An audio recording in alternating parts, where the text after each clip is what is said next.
9 étages, centre-ville, 3e arrondissement de Libreville. Carrefour où se croisent 4 rues. L'avenue Félix Eboué, l'avenue Savrognon de Brazza, la rue Falndiaï Azizé et la rue Louis-Édouard Huilomez.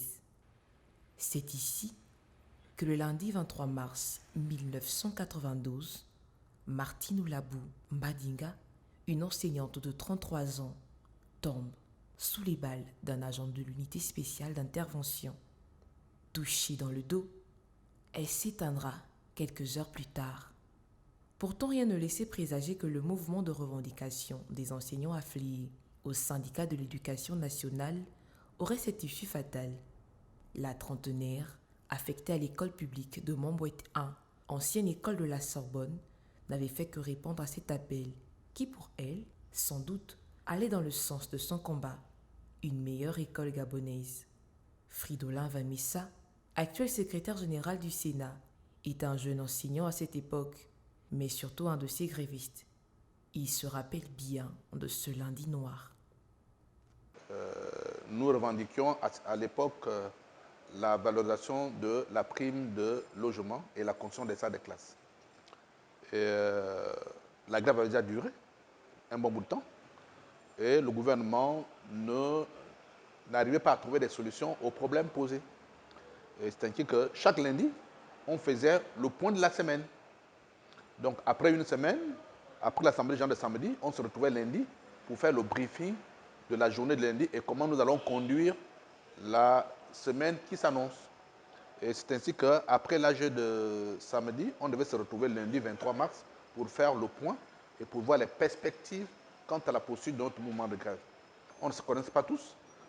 Quelques enseignants se reconnaissaient entre promotions, mais je n'avais jamais rencontré Martine Oulabou, je ne sais pas qui était.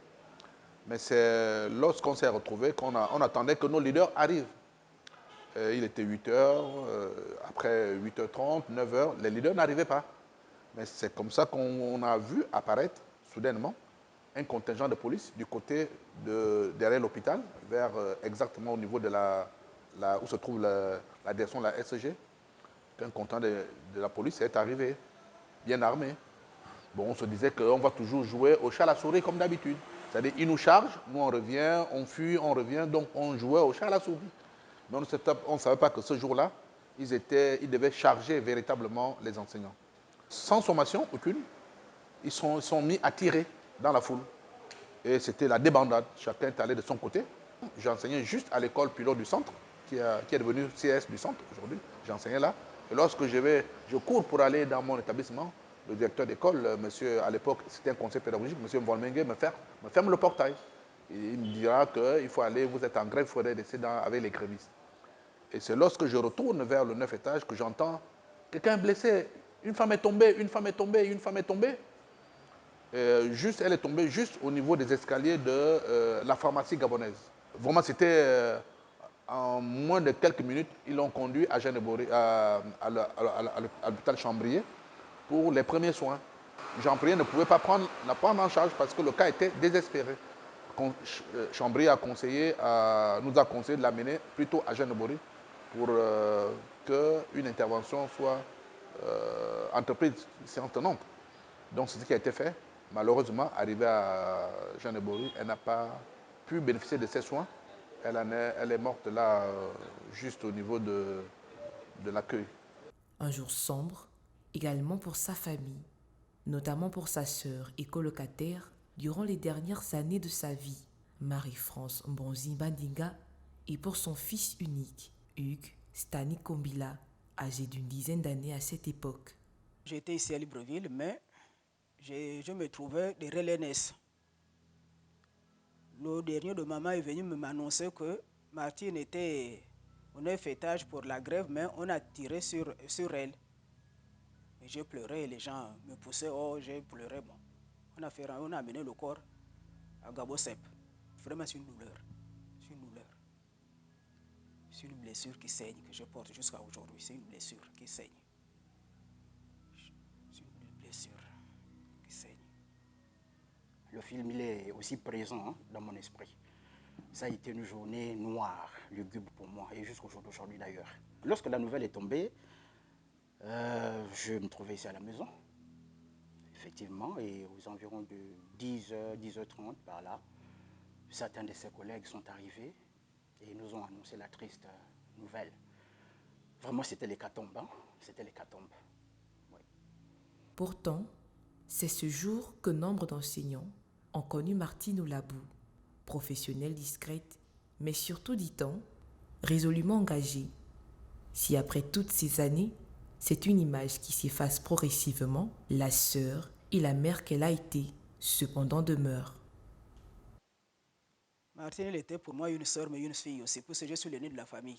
J'ai perdu mon mari en 87, en février, au mois de juillet 87. Lorsqu'on m'a chassé de Kingele, elle est venue me prendre, elle m'a amené ici pour habiter avec elle. Puis je n'avais pas d'habitation. C'est une unique sœur que j'avais. Oui, c'est elle qui m'avait reçu ici, dans cette maison-là.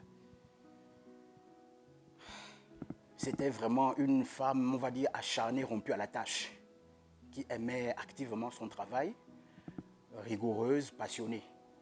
Et même, j'ai encore le souvenir, quand elle préparait ses cours, c'était tardivement, parfois jusqu'aux environs de 23h, minuit par là. Parce que j'ai eu l'opportunité aussi d'avoir subi ou suivi les cours avec ma maman, en classe de, je crois, CP2. J'étais pratiquement la cible de la maîtresse, et on disait en temps l'enfant de la maîtresse. À ça, elle m'en a fait baver, mais elle avait vraiment la poigne. Ça, c'est en qualité d'institutrice. Du point de vue maintenant familial, c'était une mère hyper géniale. Mes moindres mouvements, mes moindres gestes, elle savait quel est le message ou le langage que je lançais sans pourtant ouvrir la bouche. Et automatiquement, elle s'activait à satisfaire les moindres de mes désirs. J'ai été vraiment choyé, beaucoup choyé. Et cet amour-là, vraiment, je voudrais encore le revivre, en fait. Parce qu'il m'imprègne jusqu'au jour d'aujourd'hui. Ça a été une mère qui a assumé pleinement son rôle. Je n'ai jamais manqué de rien. Tantes et neveux sont très proches. Il lui attribue le surnom de maman des mamans. Durant toutes ces années, ils se sont serrés les coudes et c'est seuls qui vivent leur chagrin. C'est maman ici, présente, après le départ de maman, qui a pris la charge de ma personne. L'État n'en a pas vraiment fait cas de ça. Voilà. Donc, c'est avec les moyens de bord que je puis pousser jusqu'à ce que je devienne comme je suis aujourd'hui. Je ne marche pas avec une étiquette comme étant le fils d'une héroïne, d'accord? Voilà. Et c'est un pan de ma vie que je n'aime pas trop aborder, là où je peux me retrouver, d'accord? C'est pourquoi ça crée toujours la surprise de ceux qui apprennent que je suis le fils de Martine Olabou. Avec l'État, il n'y a pas de lien, il n'y a rien. On n'a rien reçu. Il y avait les gens de grand quelqu'un qui partaient se présenter là-bas, oh, c'est moi l'oncle, bien c'est moi le frère, ce sont eux qui prenaient l'argent ou bien des choses. Bon, nous-mêmes, non, non, non. Personnellement, surtout moi-même, moi, rien, rien. On n'a rien eu. On n'a rien reçu, elle est partie, en tout cas, bon, ce que je peux dire que paix à son âme, c'est tout. Ah, ma fille, c'est dur. Chaque année, surtout le 23 mars, là, dès que ça arrive, vraiment, je pleure souvent, je pleure. C'est vrai, je pleure. Je pleure, je pense toujours, oh mon Dieu, ma soeur m'a quitté. Cette date-là, ce jour-là, je pleure toujours. C'est comme ça. Oh Jésus. Au Sénat, la lutte continue et le jour de la mort de cette jeune enseignante est un véritable symbole. Chaque 5 octobre, le monde entier célèbre la journée mondiale de l'enseignant. Mais nous, au niveau du Gabon, nous avons voulu rendre le Martine Olabou immortel en faisant en sorte que la journée au cours de laquelle elle a trouvé la mort soit célébrée. C'est pourquoi nous avons, avec notre détermination, demandé, revendiqué à ce que cette journée du 23 mars soit une journée fériée dédiée aux enseignants. En reconnaissance non seulement du rôle joué par Martine Olabou, mais également de la place qu'occupent les enseignants dans l'échiquier national sur le plan de l'éducation et du développement. Donc, c'est ainsi qu'en 2006, le président Omar Bongo a bien accédé à notre revendication et il a signé un décret qui instituait la journée nationale de l'enseignant. Et depuis, même avant que le décret n'arrive, nous avons toujours célébré cette journée-là par des activités, par un recueillement à la tombe de Martine Olabou, qui a été inhumé à Ekouk, village. Cette journée, nous avons rendu cette journée immortelle parce que nous ne voulions pas oublier notre camarade qui est justement morte pour la cause de l'éducation au Gabon. Martine Oulabou, fille de Mbadinga, aura combattu le vrai combat. Une héroïne pour ses pairs, le visage de toute une corporation, mais surtout une sœur et une mère. Si sa mort peut être considérée comme un sacrifice, c'est un sacrifice qui s'avère finalement vain, au regard de la situation actuelle de l'école gabonaise. L'école gabonaise est à l'image de nos dirigeants qui manquent de volonté politique afin de relever le niveau des jeunes Gabonais qui, demain, doivent remplacer les dirigeants actuels. Parce qu'on rencontre des problèmes à tous les niveaux. Il y a des problèmes structurels, il y a des problèmes de management, il y a des problèmes d'organisation, il y a des problèmes de ressources financières, la mauvaise gestion des ressources financières. Il y a aussi un manque de ressources humaines.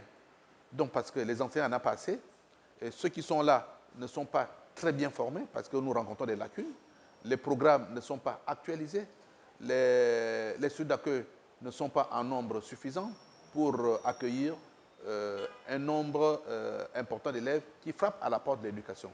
Donc, on peut dire en résumé, le système éducatif gabonais va très mal parce que la volonté politique manque également.